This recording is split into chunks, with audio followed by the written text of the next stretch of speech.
Certainly the number one question that Americans were thinking while Joe Biden was in office was who is actually running the country? And now a bombshell video has emerged of the Democratic National Committee's Vice Chair David Hogg admitting who actually ran the 2024 race behind the scenes.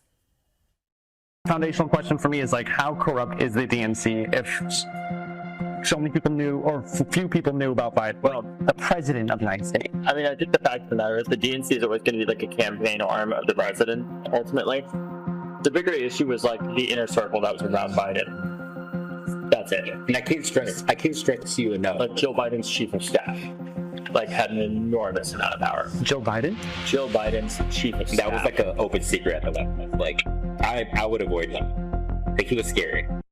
So that was secretly recorded and then published by Project Veritas. And there we have it. He's admitting that Jill Biden's chief of staff, Anthony Bernal, had enormous power.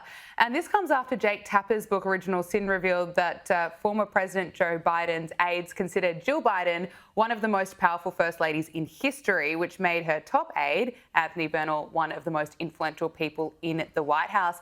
What's your assessment of this? How damning is this for Jill Biden? The only people who finally realized that Joe Biden was not actually in charge of this country for the last 4 years is the media.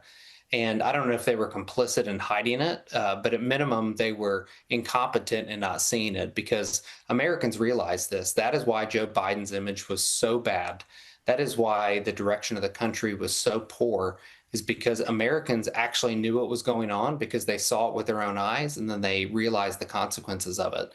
And for those of you who ever want to come to the United States, if you ever go to a barbecue joint that has a ceiling and a backdrop like that, you have found the right barbecue place. Wherever they had dinner with a Project Veritas and David Hogg, that's where you want to go find American barbecue.